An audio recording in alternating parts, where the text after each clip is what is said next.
Hi everyone, Namaskar. This video is purposely for those candidates who have found successful in IBS PO exam. IBS PO exam में successful होने के बाद आप interview के बाद अगर आपका बैंक में सिलेक्शन होता है तो एक जिज्ञासा रहती है कि आप अगर प्रोबेशनरी ऑफिसर के पद पे जाएंगे तो आपको क्या अर्निंग होगी, क्या सैलरी मिलेगी, क्या और भी पर्क्स बैंक में मिलते हैं। इस बारे में एक जिज्ञासा होती है। मैं आपको बताऊं, अगर आप बैंक में आते हैं तो आपको क्या सैलरी मिलने की संभावना है।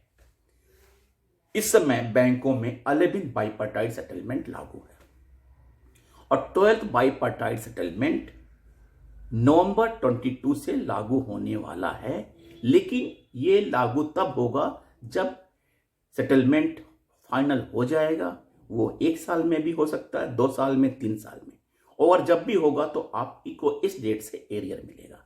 लेकिन एट प्रेजेंट अगर आप भर्ती होते हैं तो आपको क्या मिलने वाला है। तो बैंक प्रोबेशनरी ऑफिसर जो होते हैं वो ग्रेड स्केल 1 में जाते हैं और स्केल 1 का जो इनिशियल बेसिक पे है वो 36,000 है।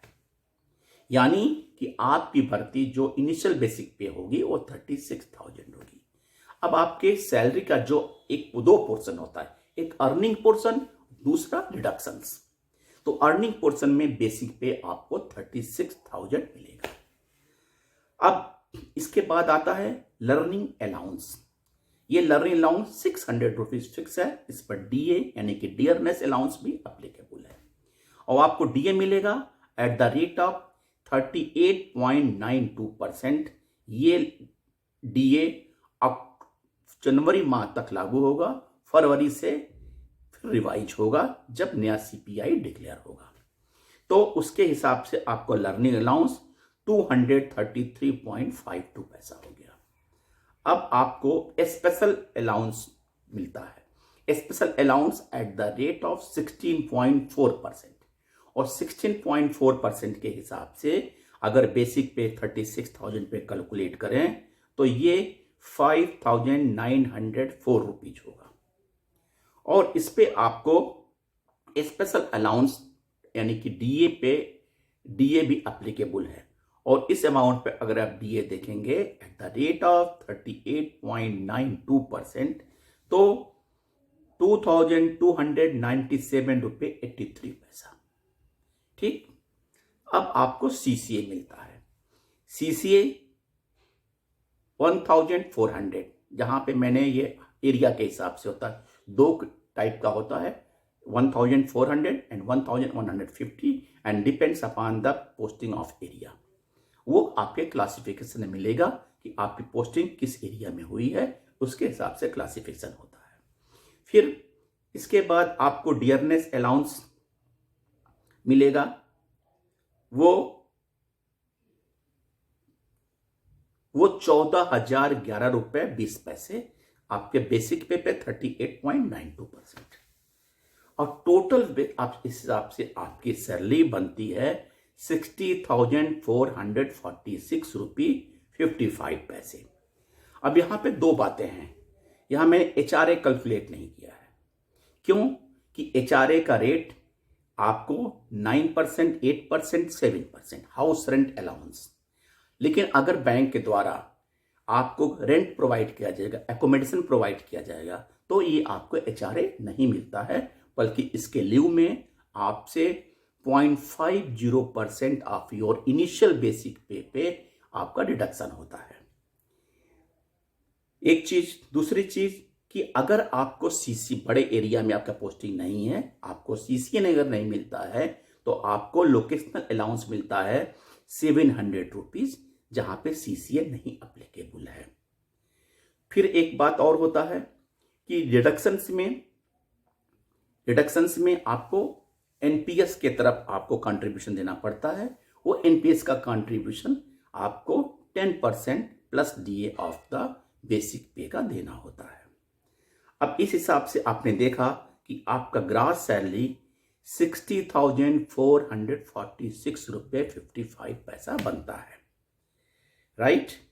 अब आपके डिडक्शंस क्या हैं? डिडक्शन में 2 इंपॉर्टेंट डिडक्शंस। यहाँ पे मैंने HRA नहीं लिया है क्योंकि आपको हाउसिंग एकोमोडेशन मिल रहा है, सो उसके ल्यू में आपको पैसा जो कटेगा ऑफिस के वो 180 रुपीज़ कटेगा, क्योंकि 3600 इनिशियल बेसिक पे है, इसका 0.50% 180 रुपीज़। दूसरा, नेशनल पेंशन सिस्टम में कॉन्ट्रीब्यूशन। ये कॉन्ट्रीब्यूशन बेसिक पे का 10% प्लस DA, उसके हिसाब से अगर आप कैलकुलेट कर लें तो 5001 रुपीज़ 52 पैसा होता है। तो टोटल डिडक्शन आपके होंगे 5181 रुपीज़ 52 पैसे, राइट। अब ये पैसे होंगे, और अब ग्रॉस सैलरी आपकी बनी 60,445 रुपीज़ 55 पैसा, रिडक्शन आपने इंडेक्स कर दिया 5181 रुपीज़ 52 पैसा। आपके नेट इन हैंड सैलरी जो आएगी वो 55,264 रुपीज़ 3 पैसा।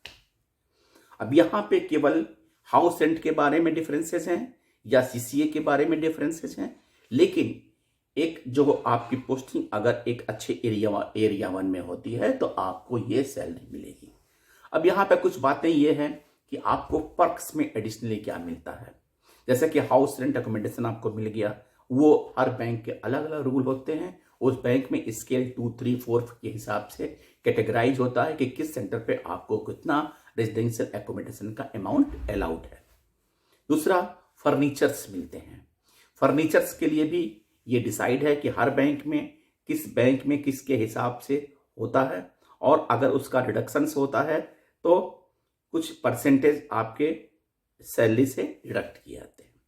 तीसरा, कन्वेंस अलाउंस होता है, पेट्रोल रिम्बर्समेंट होता है। वो डिपेंड करता है कि हर बैंक का अलग अलग अपना नियम है, वो स्केल 1, 2, 3, 4 के हिसाब से कैटेगराइजेशन के हिसाब से मिलता है। कुछ बैंकों में मोबाइल के लिए एक्सपेंसेस मिलते हैं, उसके लिमिट बने हुए हैं। कुछ बैंकों में पेपर की फैसिलिटी होती है, न्यूज़पेपर पढ़ने की, उसकी अलग से आपको होता है। इनके अलावा मेडिकल फैसिलिटी आपको मिलती है, जिसमें कुछ फिक्स अमाउंट मेडिकल के मिलते हैं और कुछ अमाउंट आपके फिक्स मिलते हैं, और कुछ ऐसे मिलते हैं जो हॉस्पिटलाइजेशन के लिए आपका मेडिकल इंश्योरेंस होता है, इंश्योरेंस स्कीम के अंदर आप कवर होते हैं और उसके हिसाब से आपको मिलता है। तो फ्रेंड्स, हमारी शुभकामनाएं हैं, आप बैंक में आइए और ज्वाइन करें एज ए प्रोफेशनल अफसर। क्या क्या पर्क्स मिलते हैं, इनफैक्ट जब आप बैंक के अंदर आएंगे तो सारी बातों का पता लग जाएगा। हमारी all the best, congratulation, thank you.